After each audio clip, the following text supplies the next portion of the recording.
예, 할렐루야. 네, 특별히 우리 청년들 이 새벽에 나와서 너무 감사하고, 특별히 여러분 캠프를 지금 앞에 두고 있는데, 우리 청년부 여러분 캠프 위에 하나님의 큰 복이 임하기를 바라면서 여러분 다시 한번 크게 박수 한번 해주시고,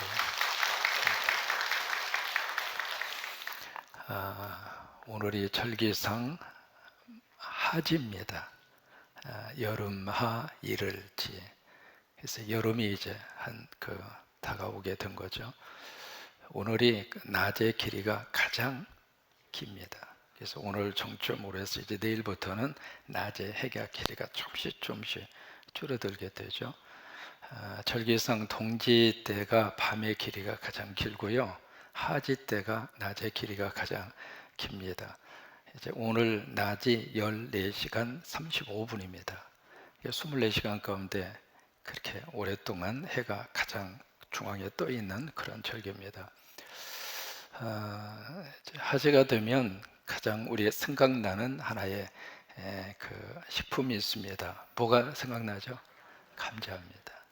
그래서 이제 감자를 하지 날 캔다고 해서 하지 감자 그러잖아요. 여러분, 감자를 이렇게 보면 그 속에 비타민 C가 있어요. 비타민 C가 있어서 이 감자를 가리켜서 땅 속의 사과라고 그럽니다. 사과를 많이 먹으면 얼굴 예뻐지잖아요. 그런 것처럼, 근데 이 비타민 C가 열을 가해도 이게 파괴되지 않습니다. 그래서 감자 속에 있는 비타민 C가 굉장히 우리 몸에 좋아서요, 유궤양이라든지 그 다음에 당뇨라든지 고혈압을 잡아주고요, 또 하나 다이어트에 참 좋습니다. 포만감이 있어서 다이어트에 너무 좋고, 또 하나는 이 감자 속에 항암 물질이 들어있습니다. 암을 예방해주는 그런 성분이 들어있어서 오늘 하진날 감자 꼭 잡수시길 바랍니다. 서로 축복하십니다. 감자 먹읍시다. 이제 솔로몬을 통해서 이제 성전이 지어지게 되고요. 그 성전을 어떻게 하느냐면 하나님 앞에 드려지는 봉헌식이 이루어집니다. 이 성전의 봉헌식이 어떻게 이루어졌느냐면 몇 가지 과정을 통해서 그렇게 이루어지게 됩니다. 가장 먼저 증거계, 법궤 또는 언약궤로 이야기하죠.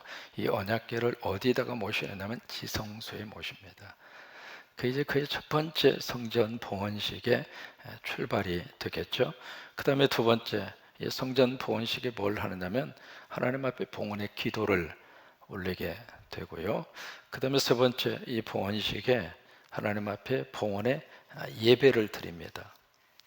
이 세 가지 내용으로 성전 봉헌식이 이루어지게 되는데, 이 성전 봉헌식을 할 때 가장 중요한 것이 첫 번째 이루어지는 언약궤, 법궤, 증거궤를 지성소에 모시는 거예요. 여러분, 그와 같이 지금도 성전이 어디 있는가? 여러분이 성전입니다. 우리 청년들이 성전이고요.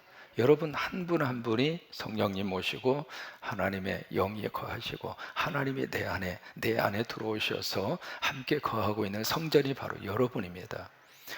그러니까 예배 속에 바로 성전 봉헌이 이루어지는 것처럼 예배 속에 우리 지성소, 우리 가장 중요한 영혼 깊은 곳에 하나님 모시는 거예요.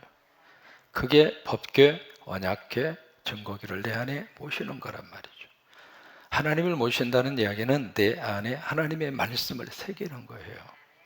성령이 우리 안에 오셔서 설교를 들으실 때마다 설교 말씀이 내 영혼 속에 새겨지는 거예요. 말씀이 내 안에 새겨지는 거예요. 그래서 우리가 영어로 새겨지고, 그리고 우리 이성 속에 새겨지고 그런 거거든요. 그래서 그것이 매 순간순간마다 이 하나님의 성전 지어서 한번 봉헌하고 끝나는 게 아닙니다. 매 예배 때마다 내 안에 증거궤, 법궤, 언약궤를 내 안에 모시고, 그래서 내 안에 하나님을 모시고 내 안에 말씀을 새기고, 그게 이제 성전 봉헌식의 처음 시작입니다. 두 번째, 이제 하나님 앞에 바쳐지는 솔로몬의 봉헌 기도가 나오게 되죠. 그래서 7가지의 쭉 내용에 대해서 패턴이 나오죠. 이 성전에 와서 사랑하는 우리 내 백성들이 적군에 쫓겨서 막 오갈 데가 없을 때, 그때 성전에서 기도하면 그 기도를 어디서 들으시고? 하늘에서 들으시고. 여러분 여기 와서 기도하면 하나님이 들으십니다. 여러분 그렇게 믿으시면 아멘. 그러니까 아버지 집에 와서 기도하면 하늘에서 들으시고, 그게 이제 봉헌 기도의 그런 내용이거든요. 이 땅에 가물었을 때, 그때 백성들이 여기 와서 기도하면 주는 하늘에서 들으시고, 이제 그런 패턴으로 7번에 거쳐서 그 패턴의 내용들이 쭉 그렇게 기록이 되어져 있는데, 이 솔로몬의 봉헌 기도 속에 특징이 하나 있어요. 그게 바로 뭐냐면 이방인들을 위한 기도입니다. 유대인들만은 위한 기도로 끝나지 않고 이방인들이 와서 이 성전에 와서 기도하면 주는 하늘에서 들으시고, 그래요. 우리가 기도하면 하나님이 들으시는 줄로 믿습니다. 그래서 시편 65편 4절에 보시면 내 기도를 들으시는 주여 모든 육체가 주께 나아오나이다. 여러분들의 작은 신음소리에 기도를 할지라도 하나님이 들으신다, 그 말이에요. 누가복음 18장에 보시면 예수님이 비유를 우리에게 주시잖아요. 거기에 한 맺힌 과부가 등장을 합니다. 그것을 좀 원한을 풀고 싶은데 재판장이 보통 불의한 사람이 아닙니다. 그래도 이 과부가 낙심하지 않고 계속해서 이 재판장에게 어떻게 하는가? 나하와 아류였습니다. 그게 그 비유의 핵심 구절이에요. 한번 해보십니다. 나아와 아류되. 한 번만 더 하십니다. 나아와 아르되. 그 비유의 핵심 단어입니다.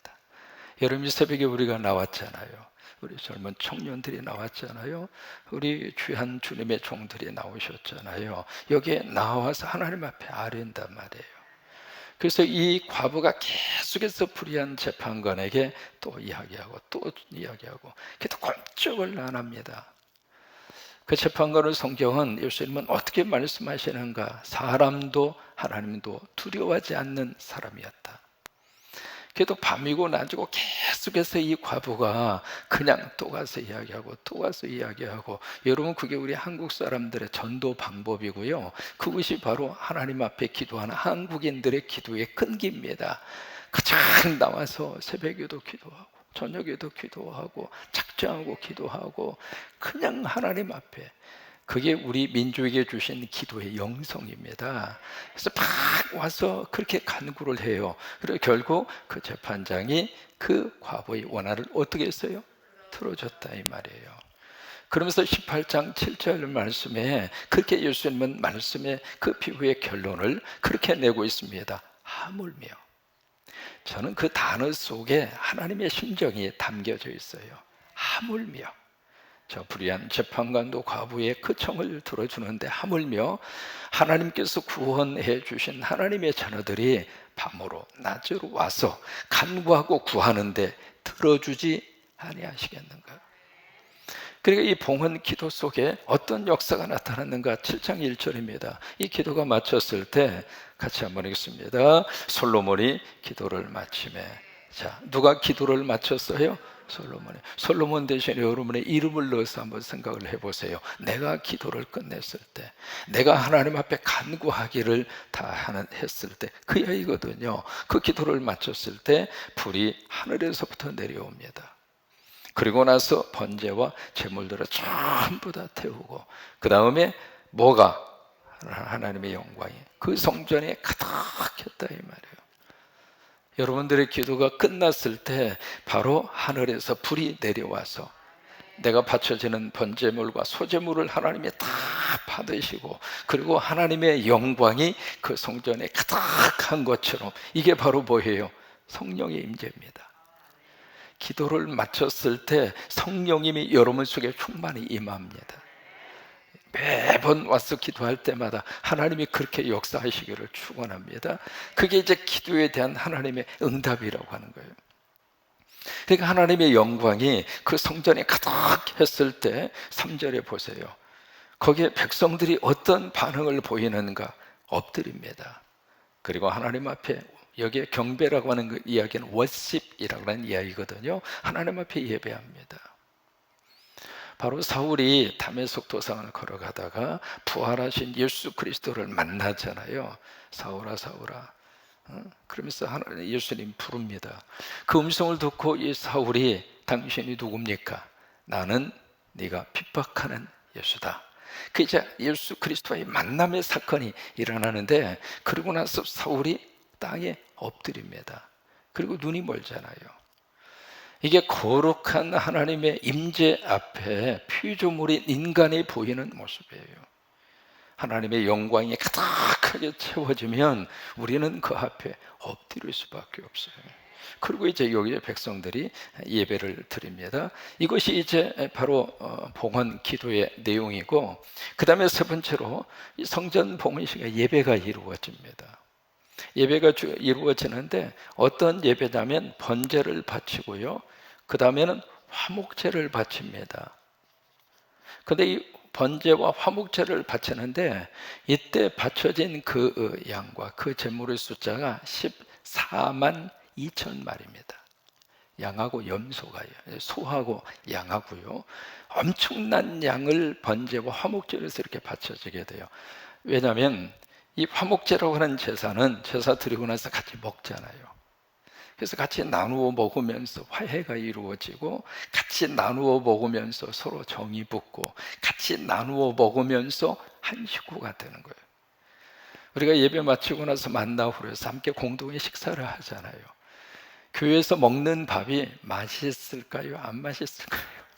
참 묘해요. 교회에서 먹는 밥은 왜 이렇게 맛있어요? 먹고 나면 되돌아서면 또 금방 배고파요. 왜 그럴까요? 그렇게 맛있는 거예요. 왜? 같이 먹으니까. 같이.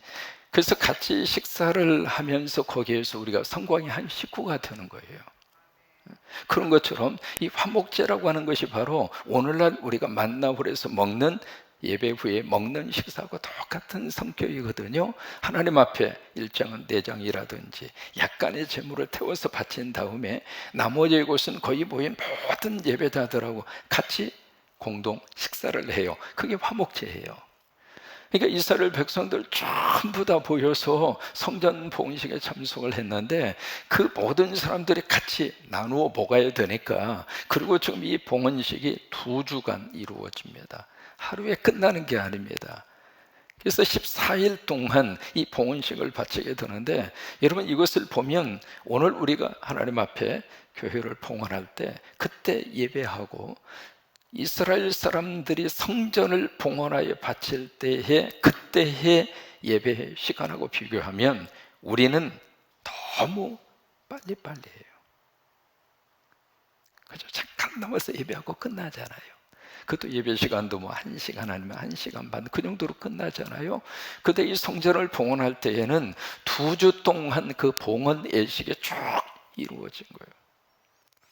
그래서 많은 사람들이 먹어야 되기 때문에 14만 2천 마리가 동원이 된 거예요. 그래서 이제 번제와 화목제를 바칩니다. 근데 이 번제와 화목제를 바치는 양이 너무 많아서 거기 놋제단 위에서 그것을 모두가 다 수용할 수가 없어요. 너무 많아서. 그래서 어떻게 그것을 해결을 했는가? 임시 제단을 만듭니다. 7절입니다. 같이 한번 읽습니다. 솔로몬이 또 여호와의 전 앞들 가운데를 거룩하게 하고, 그게 임시 제단이에요. 놋제단이 있었고요, 그것으로 다 할 수가 없으니까 임시 제단을 만들어서 그 제단 위에서 번제물과 화목제의 기름을 드렸으니, 이는 솔로몬이 지은 놋제단이 등이 그 번제물과 소제물과 기름을 용납할 수 없음이더라. 여러분 이게요, 어떤 하나님이 주신 규례와 말씀이 있지만은 그 말씀을 상황과 형편에 따라 융통성 있게 적용했다 이 말이에요. 그냥 놋제단에서만 드려야 합니다. 수십 마리가 아니라 수백 마리를 할지라도 놋제단 위에서만 번제를 드려야 합니다. 그렇게 고집하지 않았다는 거예요. 중요한 것은 그 규례를 지켜가는 것도 중요하지만은 하나님께서 이것을 주신 본래의 뜻이 뭐냐, 그게 더 중요하다고 하는 거예요. 그래서 놋제단을 임시로 만들어서 거기서 이제 하나님 앞에 드립니다. 여러분 그 이혼 정서 문제도 마찬가지입니다. 바리새인이 와서 예수님에게 물었잖아요. 모세는 이혼 정서를 써서 이혼해도 좋다 그렇게 하셨는데 주님은 어떻게 생각하십니까? 예수님 뭐라고 그랬어요? 모세가 준 율법대로 그래 이혼할 만한 사유가 있으면 이혼 정서 써주고, 그렇게 해서 여자 내 보내고 그리고 이혼해라, 그렇게 말씀하지 않았어요. 그때는 너희들이 완악하기 때문에 모세가 그렇게 준 거다. 근데 본래 뜻은 그게 아니다. 그래서 사람이 남자를 떠나, 남자가 부모를 떠나 그 아내와 합하여 한 몸이 이룰지니라. 그런즉 하나님이 짝지어 주셨으니 이제는 둘이 아니라 하나. 그게 하나님의 뜻이라고 하는 거예요. 그래서 이제 솔로몬이 임시로 제단을 만들어서 이 번제와 화목제를 전부 다 하나님 앞에 드리는데, 이 예배를 드리고 나서 10절에 보세요. 백성들이 어떤 반응을 보이는가. 같이 한번 읽습니다. 일곱째 달 제23일에 왕이 백성을 그들의 장막으로 돌려보냈다. 다 끝난 거죠. 그래서 각자의 삶의 자리로 다 돌려보내는데, 백성이 그 다음에 중요합니다. 누가? 여호와께서. 거기다가 표시를 해보시고요. 여호와께서. 그 다음에 다윗과 솔로몬과 그의 백성 이스라엘에게 베푸신 은혜, 하나님이 베푸신 은혜 때문에 온 백성들이 어떤 반응을 보이는가? 기뻐하고 마음에 즐거워하더라. 은혜 받으면 기뻐요. 오셔서 여러분들이 은혜 받으셔서 행복했으면 좋겠어요. 세상 삶의 여러 가지 많은 일들 속에서는 뉴스를 보아도 행복한 소식이 별로 없고, 우리 젊은 친구들 이런저런 생각, 여러 가지 많은 고민과 그리고 갈등이 있을 터인데, 여기 와서 예배 드리실 때마다 우리 청년들에게 하나님이 은혜를 쏟아부어 주셔서 그 은혜 받으면 우리 인생 속에 희망이 있습니다. 그 은혜를 받으면 내 안에 내일에 대한 꿈을 꿀 수 있어요. 그래서 특별히 우리 젊은 친구들에게 하나님께서 은혜를 몽땅 부어주셔서, 여러분 그렇게 원하시면 크게 아멘 한번 해주세요. 우리 젊은 청년들에게 은혜를 몽땅 부어주셔서 하나님 우리 친구들과 함께하고 우리 친구들을 도와주시고 우리 친구들을 이끌어 주시고, 그래서 그 은혜 때문에 이 백성들이 웃음이 터진 거예요. 이 은혜를 받고 나서 그들의 입가에 하나님이 주시는 행복함이 있었어요. 이것이 다 이루어진 다음에 뭐가 이루어지는가? 하나님께서 솔로몬에게 언약을 줍니다. 그래서 11절부터 쭉 해서 이제 언약에 대한 내용이 나오거든요. 이 언약을 주시는데 언약이 두 가지로 구별이 됩니다. 첫째는 상에 대한 언약이 나오고, 두 번째는 벌에 대한 언약이 나옵니다. 그러니까 이 상에 대한 이 언약의 내용은 바로 하나님께서 주신 규례와 율례, 그것을 너희가 잘 지키고 그것을 순종을 하면, 이것이 신명기 안에서 나오는 그런 신명기적 역사 관점이거든요. 하나님 잘 섬기고 하나님 은혜 안에서 살고 하나님 떠나지 않고 하나님의 말씀을 잘 지켜 순종하면, 그러면 하나님이 당신들에게 이와 같은 상을 줄 것이다. 그러나 만약에 언약을 떠나고 하나님을 등지고 하나님을 배반하면 너희들이 이와 같은 벌이, 이와 같은 징벌이 너희들이 있을 것이다. 그 내용입니다. 그 내용이 이 솔로몬 성전 봉헌식 마친 다음에 솔로몬에게 주신 언약에도 그대로 나타나요. 11절입니다. 같이 읽으실까요? 솔로몬이 여호와의 전과 왕궁 건축을 마치고 솔로몬의 심중에 여호와의 전과 자기의 궁궐에 그가 이루고자 한 것을 다 형통하게 이루니라. 여기 보면 누구 뜻대로 다 이루어졌다고 기록하고 있느냐면 솔로몬의 심중이라고 하는 것은 솔로몬의 뜻대로 형통했다 그 말이에요. 그러면 우리 생각에 하나님의 뜻대로 됐지 왜 솔로몬의 뜻대로 됐다고 이야기했을까? 이게 솔로몬의 뜻이 아니잖아요. 솔로몬의 뜻은 누구 뜻을 받은 거죠? 아버지 다윗의 뜻을 받은 거예요. 그러면 아버지 다윗의 뜻은 누가 줬어요? 하나님이 주신 거예요. 그러면 솔로몬의 뜻과 하나님의 뜻이 하나가 됐을까요? 아니면 서로 어긋났을까요? 하나가 된 거예요. 우리 청년들의 뜻과 하나님의 뜻이 하나가 됐으면 좋겠어요. 우리 성광교회가 추구하는 이 모든 성광교회의 목적과 하나님이 추구하는 목적이 하나가 됐으면 좋겠어요. 그래서 이게 솔로몬의 뜻대로 형통화됐다, 그렇게 기록을 한 거예요. 그러면서 12절 말씀 같이 있습니다. 밤에 여호와께서 솔로몬에게 나타나사 그에게 이르시되 내가 이미 내 기도를 듣고 이곳을 택하여 내게 제사하는 성전을 삼았으니, 성전의 두 가지의 기능, 첫째 성전은 기도하는 곳, 두 번째 성전은 예배하는 곳. 그게 이제 여기 12절에 나오는 말씀이거든요. 그러면서 13절 말씀, 혹 내가 하늘을 닫고 비를 내리지 아니하거나, 혹 메뚜기들에게 토산을 먹게 하거나, 혹 전염병이 내 백성 가운데 유행하게 할 때. 자 보세요, 지금 우리가 코로나를 겪고 있잖아요. 이 속에서 14절 너무 유명한 구절이잖아요. 14절 같이 크게 있습니다. 내 이름으로 일컫는 내 백성. 자, 하나님의 이름으로 일컫는 백성이 누구인가? 구체적으로 누구일까요? 나입니다. 우리가 예수 믿는 사람이잖아요. 우리가 하나님의 사람이잖아요. 그러니까 내 이름으로 일컫는 내 백성이, 첫째 그들의 악한 길에서 어떻게 해요? 떠나고. 이게 첫째입니다. 전염병이 창궐했을 때에는 가장 먼저 할 것은 나를 돌아봐야 돼요. 누구 때문이 아닙니다. 원인을 밖에서 찾기 시작하면 해결책이 없습니다. 나를 돌아보라 그 말이에요. 교회가 교회를 돌아보고, 예수 믿는 사람이 예수 믿는 자신의 모습을 돌아보라 그 말이에요. 가정 안에서도 마찬가지입니다. 여러 가지 많은 어려움이 있고 문제가 있을 때 자꾸 남편 때문에, 누구 자식 때문에, 그 아니에요. 나를 돌아보면 돼요. 그래서 그들의 악한 길에서 떠나 그 다음에 스스로 낮추고 기도하여 누구의 얼굴을 찾으면? 하나님의 얼굴을 찾으면. 이게 두 가지입니다.